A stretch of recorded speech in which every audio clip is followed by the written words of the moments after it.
consegui, navegando sozinho, navegando por instrumentos, já que os servidores da vara sempre foram hostis a qualquer iniciativa, sempre foram e são ainda hoje muito leais a Moura e Dallagnol, eu consegui retirar o sigilo dos processos mais importantes, quais sejam a conta bancária que chegou a acumular uma transferência de 5 bilhões de reais de dinheiro da União. Era secreto, sigilo do Moura imposto desde 2016, desde multas pagas por partes, desde os 100 milhões de dólares devolvidos pelo Pedro Barusco, valores dos acordos de leniência foram os valores que de fato engordaram a conta, isso que algumas pessoas chamam de orçamento secreto do Moro. Esse dinheiro ele estava parado e ele tinha uma gestão discricionária por parte do Moro e da Gabriela Hart. Na realidade, o dever legal que eles tinham era de recambiar esse dinheiro todo, essa montanha de dinheiro, 5 bilhões de reais, para os cofres da União, né, depois que os processos terminassem. Sim. O que aconteceu foi exatamente o oposto. Durante o trâmite desses processos, eles foram paulatinamente liberando valores muito significativos, bilionários, para a Petrobras, eles consideravam a Petrobras como vítima dos processos, a Petrobras, por sua vez, pega esse dinheiro e recambia esse dinheiro para o Departamento de Justiça dos Estados Unidos. O Departamento de Justiça dos Estados Unidos, por sua vez, firma um termo de cooperação com o Dallagnol e os procuradores da Lava Jato, dizendo, olha, 90% desse valor, cerca de 2 bilhões e meio de reais, na época, serão destinados para a Força Tarefa Ministério Público Federal do Paraná, que nem CNPJ tem, porque quem comanda o Ministério Público Federal é o Procurador-Geral da República, aqui em Brasília, e o Ministério Público, como instituição que faz parte, né, que tem que estar as verbas orçamentárias previstas no projeto de lei orçamentária, eles têm um CNPJ, uma gestão própria e estão sendo fiscalizados sempre pelo Tribunal de Contas da União. O que se pretendia fazer com esse valor era a constituição de uma fundação privada gerida por eles próprios ou por suas respectivas esposas ou pessoas da sua confiança e que não estaria sujeito ao controle do Tribunal de Contas da União. Então, o dinheiro era da União, foi liberado de forma assodada, indevida, segundo o que apurou o Conselho Nacional de Justiça, para a Petrobras. Por que assodada?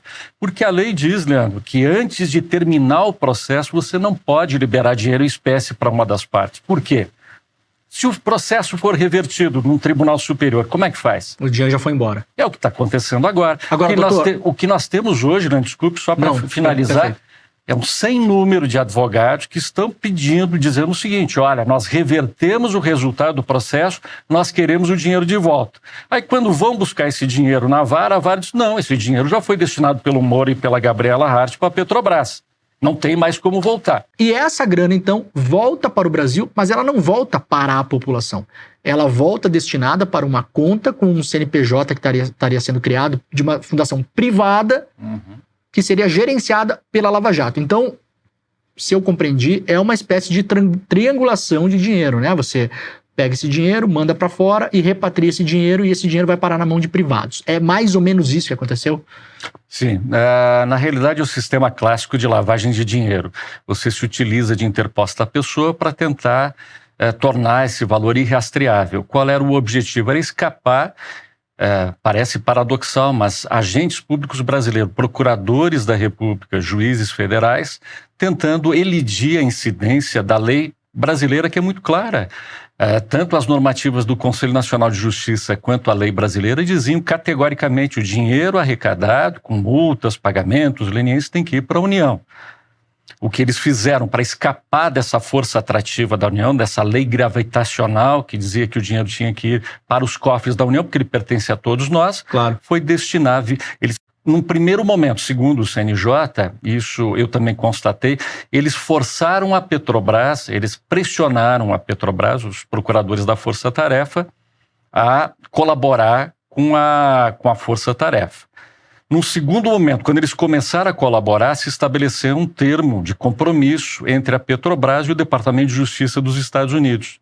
Então, houve uma triangulação nesse meio do caminho, graças aos diálogos que vocês heroicamente revelaram da Vaza Jato. Ficou muito claro que os procuradores recebiam advogados, inclusive de escritórios de advocacia em Curitiba. Sim. E aqueles que deveriam fazer a compliance da Petrobras acabavam também repassando informações importantes aos norte-americanos. Então, houve um sistema, assim, na minha percepção, como professor, estou aqui como professor, não como juiz, como professor da área de direito penal, de um sistema clássico de lavagem de dinheiro. Então, o dinheiro iria para os Estados Unidos, voltaria para a fundação. Esse é um esquema que já é uma segunda etapa, Leandro, daquilo que eles vinham fazendo no início dos trabalhos em 2015. Em 2015, nós tivemos lá na 13ª Vara, em Curitiba, o primeiro acordo de leniência firmado, né, e homologado e tornado sigiloso, até a minha chegada, entre a Camargo Correia e os procuradores da Lava Jato. Pasmem todos, ao final esse termo de leniência dizia categoricamente que os 750 milhões a serem pagos para Camargo Correia seriam destinados diretamente à força-tarefa aos procuradores da Lava Jato em Curitiba. Ou seja, não havia sequer a triangulação em 2015. Então, quando veio o grosso do dinheiro em 2016, muito provavelmente se imaginou uma forma de evitar tanto a fiscalização do TCU, como que o dinheiro fosse para os cofres da União, porque era o dinheiro de todos nós. Claro. Então, o nosso dinheiro foi enviado para os Estados Unidos. Havia, de alguma forma, uma atuação sincronizada também entre o juízo e o advogado que representava a Petrobras como assistente de acusação, o René Ariel Dotti, que foi escolhido na época pela Petrobras, até hoje não sei exatamente quais foram os critérios, era um grande jurista, é verdade, mas a Petrobras sempre teve advogados que bem representaram a empresa. Ele começou a atuar nos processos e a Petrobras, os advogados da Petrobras anuíram com essa triangulação com os norte-americanos. Tudo isso não sou eu que estou falando. Eu peço até que as pessoas que estão em casa, se tiverem um tempinho, leiam o relatório produzido depois de um ano de investigação pelo ministro Luiz Felipe Salomão, que é o grande herói dessa história.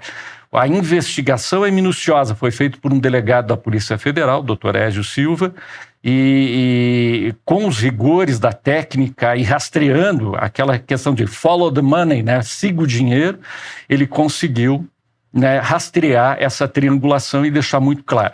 Então, houve sim um esquema clássico de lavagem, claro que isso está sujeito agora a uma apreciação das instâncias competentes. O relatório final do ministro Salomão, depois de um ano de investigação, concluiu isso: a existência de indícios de corrupção, existência de indícios de tentativa de peculato. Peculato é o roubo do dinheiro público, roubo do dinheiro da União para fins privados. Só não aconteceu graças a quem? Graças a uma liminar do ministro Alexandre de Moraes, chamado por alguns de Alexandre o Grande hoje, no sentido de cortar o trânsito desse dinheiro que viria dos norte-americanos para as contas dessa fundação privada em Curitiba.